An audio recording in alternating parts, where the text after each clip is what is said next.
Hello and welcome to this time lapse where I paint this girl on this canvas as you see here. There's the painting and here you have the photo, and as you see I start on a canvas which is covered with raw umber over gesso.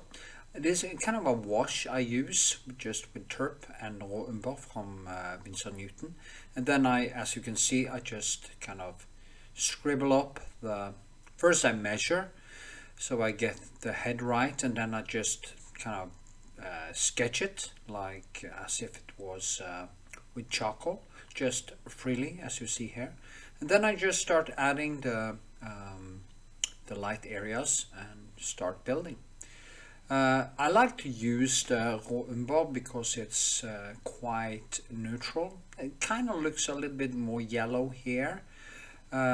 It's actually a little bit more greenish or neutral in real life. So yeah, it functions for me, and it gives me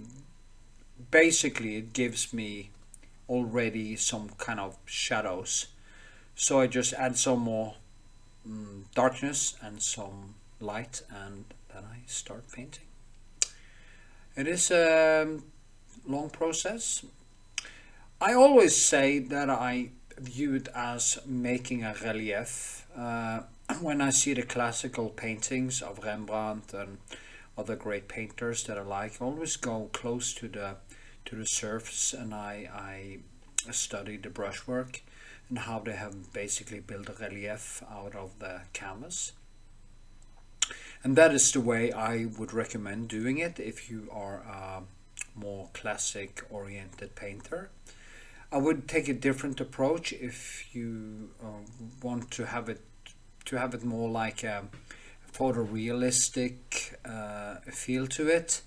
Then you have to start more controlled. You have to draw things more clearly. There's a lot of stuff you have to think about. I do a lot of mistakes in the beginning because, as you can see, I don't use any tracing. I don't. Yeah, I'm kind of rootless with the sketch. That is the way I like it. I do that also because I don't have this classical. I didn't go to any classical painting school. Like in Firenze, there is schools who do very classical painting. I just basically learned by my own mistakes and looking at art history. And I think that if you spend a lot of time and you are willing to spend your life and your time, you will actually after a few years you will start getting some accumulating skill. And I still do. At the age of 57, I actually still do accumulate skill. And also I feel that painting made me smarter. It made me more stoic. It has made me go deeper. And who would know if I never started painting? I basically actually started when I was like 21. So before that I was a welder in a shipyard in Haugesund, Norway. And I started out just because I had a girlfriend who was sick of me sitting in cafes when we were laid off, and for a while because there wasn't so much work, and I just started up and I found peace. I found that it quelled my ADHD. And that is basically one of my driving forces of what I really love it. I also figured out that one of the reasons why I do it is probably I love truth, and what drives me to try to get better is basically because if I can't really make it happen, if I meet my skill wall and I can't get it right, I will feel like a total failure, and I can't really. There's a lot of reallys here. I can't tell myself it's good enough. And that's a good thing, because if you are the kind of artist who start believing in your own myth, you're gonna very fast hit the wall. So, and not evolve anymore, not be critical.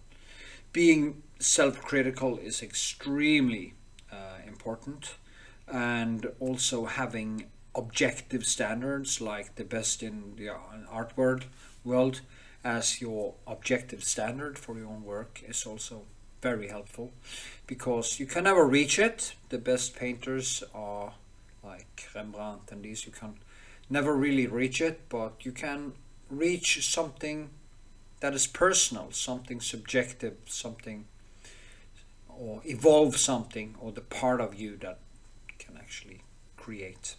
That is what you can do. You can never become the best, because there is no such thing either. So I don't know. Anyway, you see how I just keep building here and adding more and more detail. Then I do overpainting, add more light, I kind of push it down again, and it just keep on basically adding. What I do, I add, I look at the photo I'm using, which you saw in the beginning, and I just kind of drag out information and just keep adding information to the surface again and again and again and again and again. And as a piece of driftwood in the sea, it just bounces around, and in the end of all the touches it becomes some organic piece of art, of course made by nature and the laws of nature. Now, but the principle is the same thing. If you feel that you can't really do it, or you can't get it right, just keep banging on, and over time it will accumulate into a result. If you just keep going, you don't stop, you don't give up, it will accumulate into something that you can maybe even be a little bit proud of. Pride is not, I don't mean pride, I mean proud of actually having the stamina to do the work. So that is what I would. So what colors do I use in the background here in the shadows? I basically use bluish and a little bit of black, and a lot of blue black actually, and I just try to basically work with the complementary colors.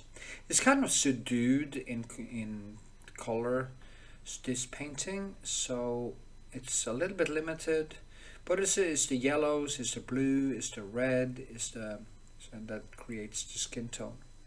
When I do skin tone, I use the light end of the palette, and light colors in the palette, and I basically mix in the other complementary darker colors like the blue color.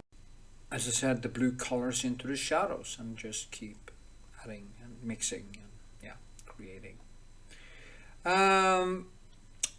I just got a new, my first member on my channel, Kari Vikse. Thank you very much. It's very nice of you. And if you have any questions, you can just ask me in comments, or even send me a link, or add me on Facebook or whatever. You find a link in the description. So please do that. And if you have any questions, just ask.